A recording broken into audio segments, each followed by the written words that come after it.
recent events in Egypt is having Jerusalem watch very carefully the developments in relations to Israel.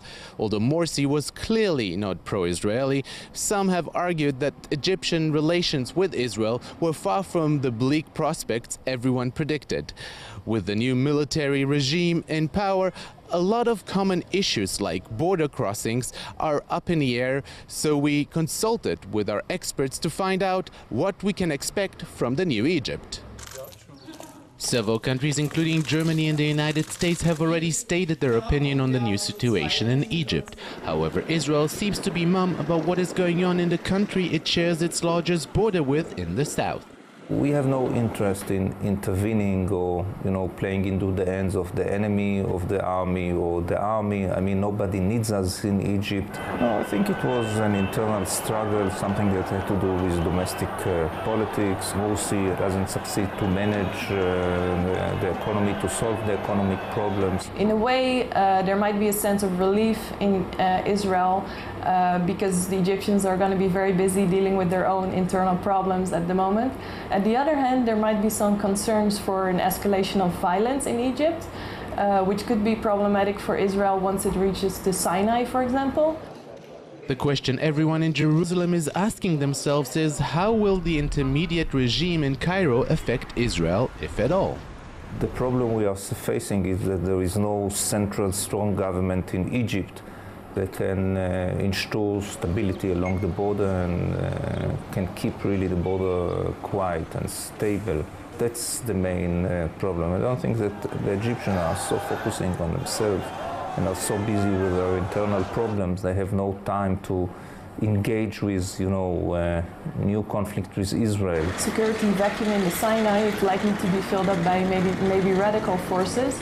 Israel should be concerned about the border with the Sinai and hope that the Egyptian leaders will come to an agreement and will restore the security in Egypt as soon as possible. The Egyptians try to confront the terrorists, but with no real success. I guess that we'll continue to see from time to time such terrorist activity against Israel. We should take it into consideration. I mean, it's not anymore the quiet border we used to have with Egypt. Will the Egypt situation affect any of the other Arab countries who now have a Muslim regime in power? The ousting of Morsi is definitely a setback for political Islam in Egypt and in the region. I don't think it will disappear entirely, but it's basically a huge blow to them.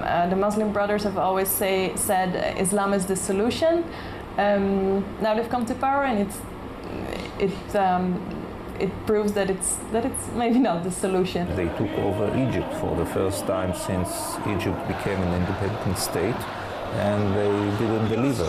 So clearly it will probably affect the entire Arab world, the entire, so the secular camp might be encouraged by what happened in Egypt. We tend to think at the beginning that what we had was an Arab Spring, then it looked to us as if this spring is becoming an Islamic winter. But now there is a major setback for the Islamists all over the region. They are not doing well in Syria, in Jordan, in Lebanon. In Tunisia, the Islamist experience is also still very insecure. There's also opposition to the new constitution.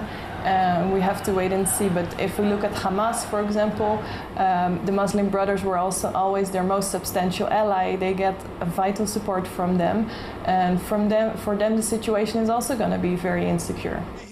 Some claim that Morsi, even though he never even referred to Israel by its name, kept a blind eye policy when it came to the Jewish state. Could the situation worsen in the new regime?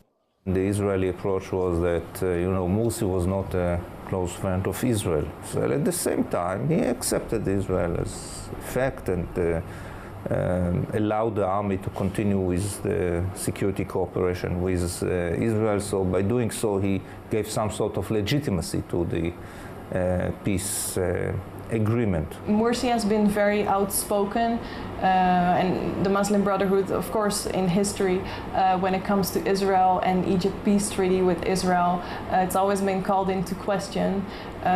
So in a way you could say now Morsi's ousted, it might be a good thing for Israel, but as I said, it's still, we have to wait and see who's gonna come to power in Egypt, and we have no guarantee. Israel has no guarantee.